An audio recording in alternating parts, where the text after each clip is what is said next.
What is the controversy related to appointment of Chief Election Commissioner in India?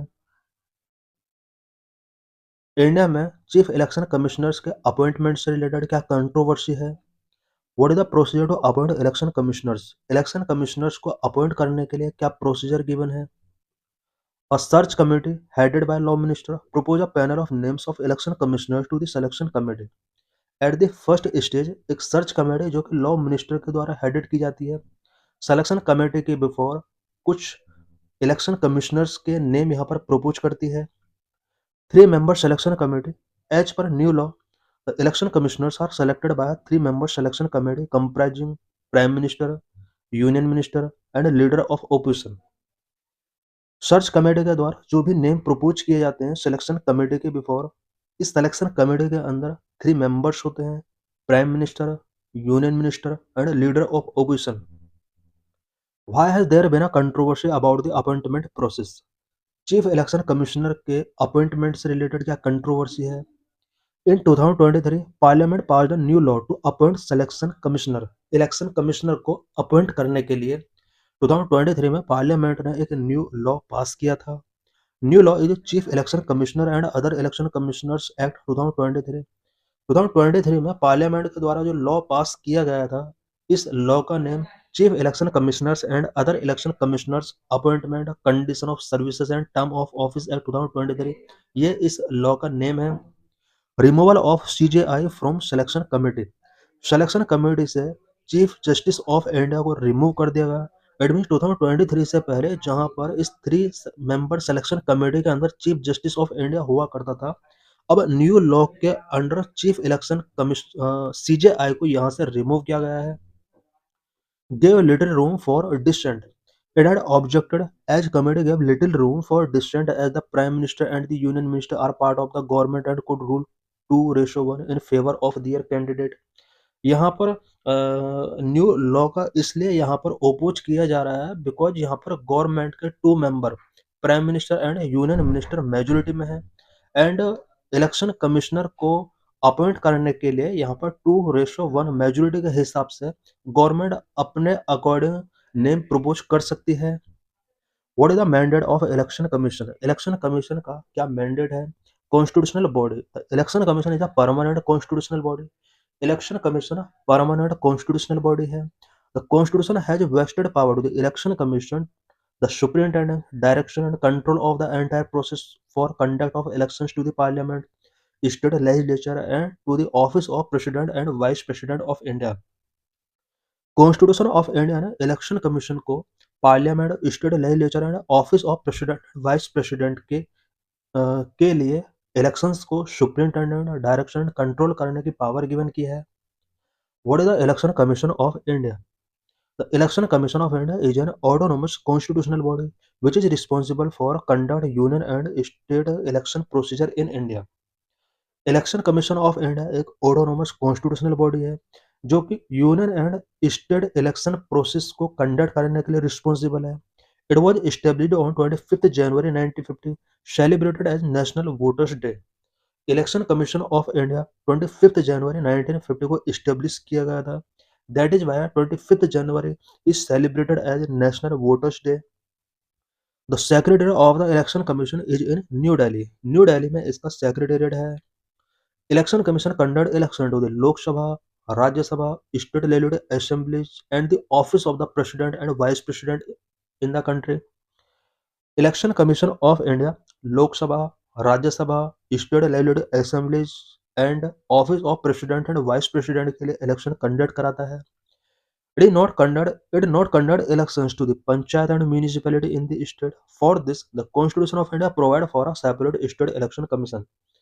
Election commission of India panchayat and municipalities के लिए elections conduct नहीं कराता है. इस purpose के लिए स्टेट में एक separate state election commission provision किया गया है. Constitutional provisions of election commission. Election commission से रिलेटेड कॉन्स्टिट्यूशनल प्रोविजंस क्या क्या किए गए हैं? Part 15 article 324 to 329 it provisions for election and establish election commission. Constitution का पार्ट 15 में इलेक्शन से रिलेटेड एंड इलेक्शन कमीशन से रिलेटेड प्रोविजन किए गए हैं. कॉन्स्टिट्यूशन का आर्टिकल 324 टू 329 के अंदर various provisions election commission of India से रिलेटेड किए गए हैं। Article 324 superintendent direction and control of election to be vested in the election commission. Article 324 के अंडर इलेक्शन कमीशन को इलेक्शंस को कंडक्ट करने के लिए, सुप्रिंटेंडेंट करने के लिए, डायरेक्शन करने के लिए यहाँ पर पावर गिवन की गई है। Article 325 no person to ineligible for inclusion in और to claim to be included in special electoral roll on ground of religion, race, caste और सेक्स। आर्टिकल 325 के अकॉर्डिंग इंडिया में किसी भी पर्सन को रिलीजन, रेस, कास्ट और sex के base पर इलेक्टोरल रोल के लिए इनएलिजिबल या फिर इंक्लूड नहीं किया जाएगा। Article 326 elections to the House of People and to the legislative assemblies of state to be based on adult suffrage. Constitution का आर्टिकल 326 में प्रोविजन किया गया है कि Lok Sabha and state legislative assemblies के लिए जो इलेक्शंस कंडक्ट किए जाएंगे वो अडल्ट सफरेज के बेस पर किए जाएंगे। Article 327 power of parliament to make provisions with respect to the elections to the legislature. Legislature के इलेक्शंस के रिस्पेक्ट में प्रोविजन करने के लिए यहाँ पर पार्लियामेंट को पावर गिवन की गई है आर्टिकल 327 में। Article 328 power of legislature of a state to make provision with respect to elections to such legislature. State legislature के लिए इलेक्शंस कंडक्ट कराने से रिलेटेड जो पावर गिवन की गई है वो स्टेट लेजिस्लेचर को गिवन की गई है under article 328। Article 329 bar to interference by the court in electoral matter. Constitution का आर्टिकल 329 के अकॉर्डिंग इलेक्टोरल मैटर्स में कोर्ट इंटरफेयर नहीं कर सकता। Structure of election commission of India. Originally, the Election Commission had only one election commissioner, but after the Election Commissioner Amendment Act 1989, it was made a multi-member body. Originally, Election Commission के under only one election commissioner हुआ करता था, but 1989 में election commissioner amendment act पास किया जाता है और इसको एक मल्टी मेंबर बॉडी के तौर पर इस्टेब्लिश किया जाता है। Members in election commission of India. 1950 Election Commission of India established as a single member body with only a chief election commissioner। 1950 में इलेक्शन कमीशन ऑफ इंडिया को एक वन मेंबर बॉडी जिसमें चीफ इलेक्शन कमिश्नर हुआ करता था इसको establish किया गया था।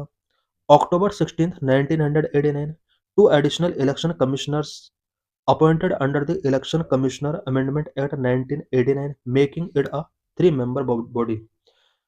16 अक्टूबर 1989 को इलेक्शन कमीशन ऑफ इंडिया को 3-member बॉडी बना दिया जाता है। इसके लिए election commissioner amendment act 1989 pass किया जाता है। इसके अकॉर्डिंग एस धनोआ एंड वी.एस. सेगल को इलेक्शन कमीशन ऑफ इंडिया का यहाँ पर 2 एडिशनल मेंबर यहाँ पर इंक्लूड किए गए थे। जनवरी 1, 1990 रिवर्टेड सिंगल मेंबर स्टेटस। जनवरी 1, 1990 में फिर से इलेक्शन कमीशन ऑफ इंडिया को एक सिंगल मेंबर बॉडी बना दिया जाता है। अक्टूबर 1, 1993 restored a 3-member commission with 2 election commissioners, a structure that has continued। 1993 में अगेन इसको 3-member बॉडी बना दिया जाता है। At the state level the election commission is helped by chief electoral officer. State level पर इलेक्शन कमीशन के लिए chief election commissioner officer एक हेल्प के तौर पर वर्क करता है। Removal process for chief election commissioner and other election commissioners. Chief election commissioner and other election commissioners को किस तरह से रिमूव किया जाता है, रिमूवल प्रोसेस क्या है। ग्राउंड प्रूव्ड मिसबिहेवियर और incapacity. Election commissioner and other election commissioners को प्रूव्ड मिसबिहेवियर और इनकैपेसिटी के बेस पर ही रिमूव किया जा सकता है।